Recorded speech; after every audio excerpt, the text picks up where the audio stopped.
आज जो हमारा भारत देश है वो विश्व गुरु कहा जाता था, इसलिए नहीं कि वहाँ पर अन्य या बहुत सारे धर्म गुरु थे या कवि थे।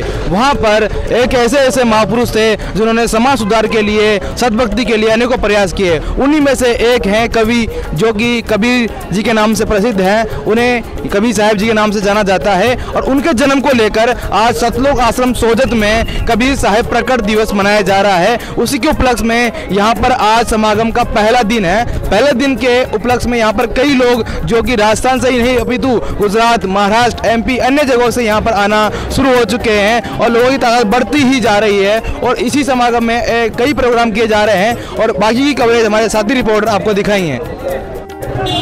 नमस्कार दर्शकों, जैसा कि आपको अभी हमारे साथी रिपोर्टर ने बताया कि यहाँ पर सतलोक आश्रम सोजत के अंदर जो प्रोग्राम होने वाला था कबीर साहब प्रकट दिवस, उसी का उपलक्ष्य में यहाँ पर जो आज पहला दिन था वो शुरू हो चुका है। मतलब प्रोग्राम होने वाला था, उसका कार्यक्रम का आयोजन आज पहला दिन था वो प्रारंभ हो चुका है। और उसी के मद्देनजर रखते हुए आप मेरे पीछे की तरफ देख सकते हो, यहाँ पर काफ़ी बड़े बड़े बैनर्स, होल्डिंग लगाए गए हैं और यहाँ पर काफ़ी संख्या के अंदर, जैसा कि लोग बागों का कहना था कि यहाँ पर काफ़ी संख्या में लोग बाग आते हैं। आप ये अपने आंखों से देख भी सकते हैं कितने लोग बाग आ रहे हैं। यहाँ पर बच्चे, बूढ़े, जवान, महिलाएं, मतलब लोग बाग जो कार्यक्रम हो रहा है उसमें उमड़ के यहाँ पर अपना भाग ले रहे हैं। दूसरी संख्या में हम आपको बता दें कि लोगों का कहना होता है कि यहाँ पर लाखों की संख्या में लोग बाग आते हैं, तो उनके आवागमन के वाहनों के साधनों की क्या व्यवस्था है। तो आप देख सकते हैं यहाँ पर कुछ लिखा हुआ है सतलोक आश्रम पार्किंग, मतलब यहाँ पर जितने भी गाड़ी आती है उनके यहाँ पर पार्किंग की व्यवस्था भी की गई है।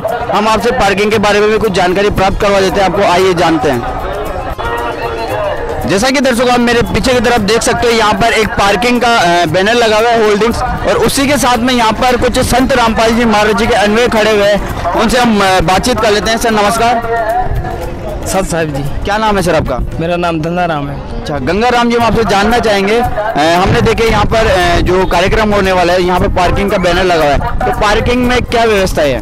यहाँ पर सब प्रकार की व्यवस्था रखी गई है। यहाँ पे बाइक का अलग से कर दिया गया है और ये जो 4 व्हीलर है, 2 व्हीलर है, बच्चों के लिए है, ये सब अलग अलग ये पार्किंग बनाई गई है। उनमें पूरी तरह से व्यवस्था बनाई गई है। सब ये भक्त भाई अपने ये सेवा दे रहे हैं और कोई असुविधा नहीं है।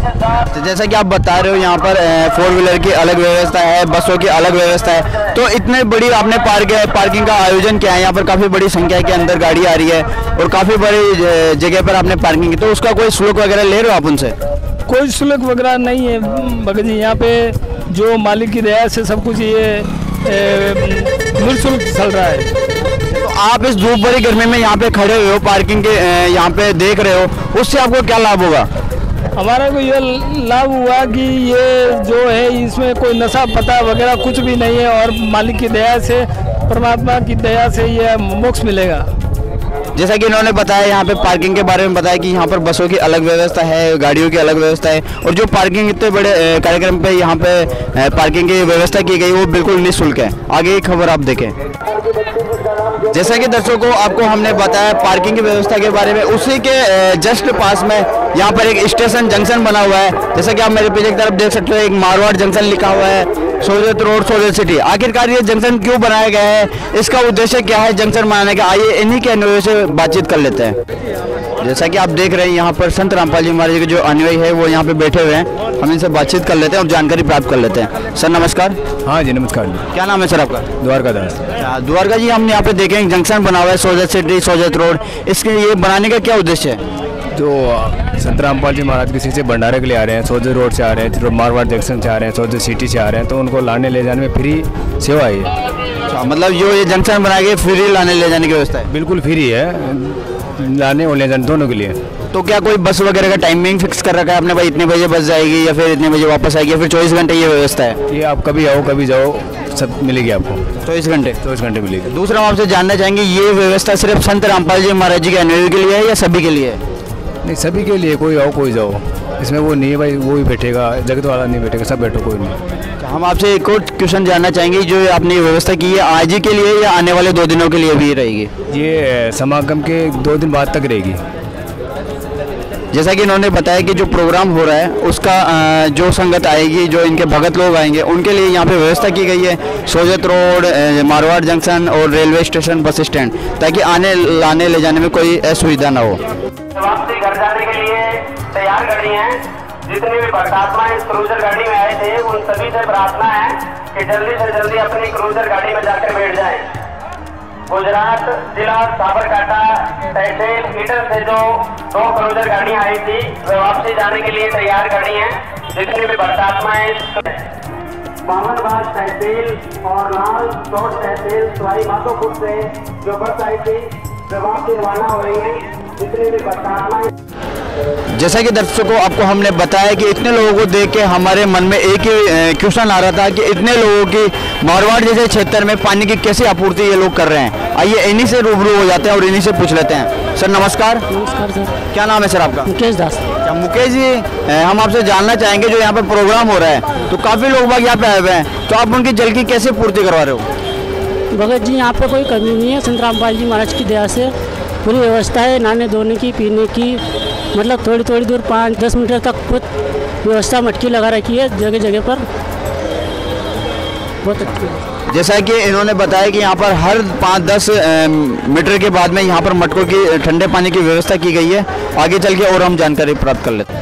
जैसा कि दर्शकों को ये सतलोक आश्रम सोजत का मेन गेट है और इसी गेट के अंदर हम आगे की तरफ चलते हैं तो यहाँ पर गेट के दोनों तरफ जूता घर बनाया हुआ है। आप देख सकते हैं यहाँ पर लिखा हुआ भी है जूता घर। जो भी श्रद्धालु जन यहाँ पे आते हैं उनके यहाँ पे जूते जमा करवाने की व्यवस्था की गई है। हमने ये जाना है क्योंकि जब काफ़ी संख्या में लोग बाग आते हैं तो उनके जूते खो ना जाएं, इसके भी यहाँ पे इनके पूरा ध्यान रखा जा रहा है।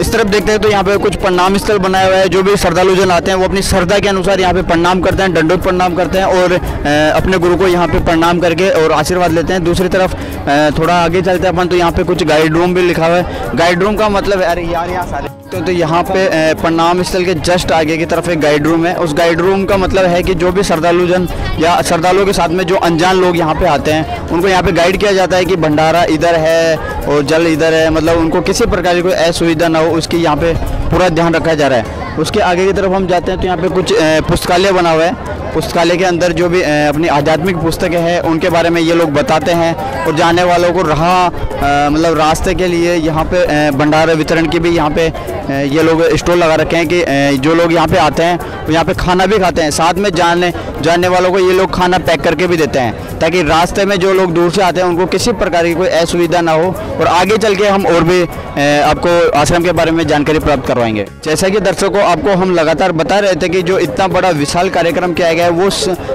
हमने काफ़ी जानकारी करने के बाद में हमें आपको बताया था कि कबीर साहब जी के प्रकट दिवस के उपलक्ष्य में यहाँ पर कार्यक्रम रखा गया है। आप मेरे पीछे की तरफ देख सकते हैं यहाँ पर कबीर साहब जी की एक विशाल प्रतिमा भी लगाई गई है। इससे ये प्रभावित लोगों को करेगी। कबीर साहब जी की शिक्षाओं पे लोगों को चलना चाहिए, कबीर साहब जी जो ज्ञान देते हैं उसको मानना चाहिए।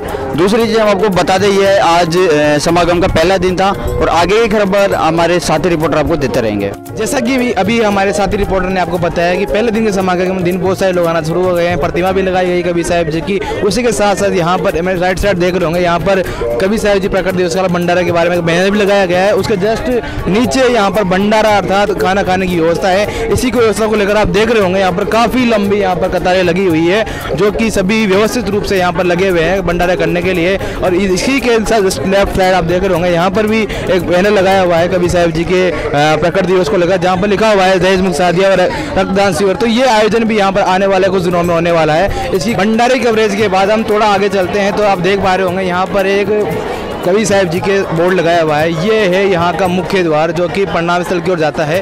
यहाँ आगे जाते हैं यहाँ पर अखंड पाठ का भी आयोजन किया जा रहा है और साथ ही यहाँ पर जो श्रद्धालु आ रहे हैं उनको यहाँ पर सत्संग में सुनने की बैठने की व्यवस्था की गई है। और यहाँ का ये मेन गेट है और इसके अंदर हम चलेंगे और आपको अंदर ही कवरेज दिखाएंगे कितने लोग यहाँ पर आ चुके हैं और कितने लोगों के यहाँ बैठने की व्यवस्था हो चुकी है। दर्शकों जैसे ही हम मुख्य पंडाल की ओर आगे बढ़ते हैं तो आप मेरे पीछे की ओर देख पा रहे हैं यहाँ पर संत रामपाल जी महाराज जी का जो स्वरूप है, जो मुख्य सिंहासन बनाया गया है, कितना डेकोरेट करके बनाया गया है। यहाँ पर जितने भी श्रद्धालु यहाँ पर आते हैं सभी राज्यों से आते हैं। यहाँ पर संत रामपाल जी महाराज जी कबीर साहब जी को अपनी आस्था अष्ट अंगों से प्रणाम करते हैं। इसी के साथ में आप मेरे लेफ्ट साइड में देख रहे होंगे यहाँ पर जो पुरुष हैं, जो अलग जेंट्स हैं, उनके लिए अलग व्यवस्था की गई है बैठने की। कितनी भारी संख्या में यहाँ पर जेंट्स आए हुए हैं। उसी के जस्ट ऑपोजिट साइड में देख रहे होंगे उस साइड यहाँ माइयों जैसे महिलाओं की बैठने की व्यवस्था है, यहाँ पर सत्संग सुनने की व्यवस्था है। कितनी भारी संख्या में यहाँ पर महिलाएं भी आई हुई हैं। इससे ये साफ जाहिर होता है कि यहाँ पर आज पहले दिन के दिन ही काफ़ी संख्या में लोग सतलोक आश्रम सोजत में भंडारे के उपलक्ष्य में यहाँ पर जो कबीर साहिब जी प्रकट दिवस मनाया जा रहा है यहाँ पर आ चुके हैं और उसी के दौरान यहाँ पर सभी इस भंडारे के आयोजन का आनंद कर रहे हैं। दर्शकों, सतलोक आश्रम सोजत में पहले दिन की शुरुआती के साथ हमने आपको सभी खबरें दिखाई है जो कि जलराम से लेकर मुख्य पांडाल से लेकर भंडारे की व्यवस्था तक। और अब हम आपको दिखाने जा रहे हैं प्रदर्शनी स्थल, जहां पर संत रामपाल जी नहीं उनके साथ साथ कबीर साहिब जी की भी प्रतिमाएं, उनकी जो शिक्षाएं हैं उनको यहाँ पर प्रतिष्ठापित किया गया है ताकि जो लोग बाहर से आते हैं उनको देख के समझ सके। और आज जो हमने आपको कवरेज दिखाई है ये कवरेज आज सतलोक आश्रम में नहीं अपितु भारत के 9 आश्रमों के साथ एक नेपाल जो कि धनुषा नामक स्थान पर स्थित सतलोक आश्रम स्थान है, वहाँ पर सभी जगह सभी कबीर साहिब जी का प्रकट दिवस मनाया जा रहा है। और इसी के साथ ऐसी ही अलग अलग आध्यात्मिक खबरों के लिए जुड़े रहिए हमारे साथ एसएन न्यूज।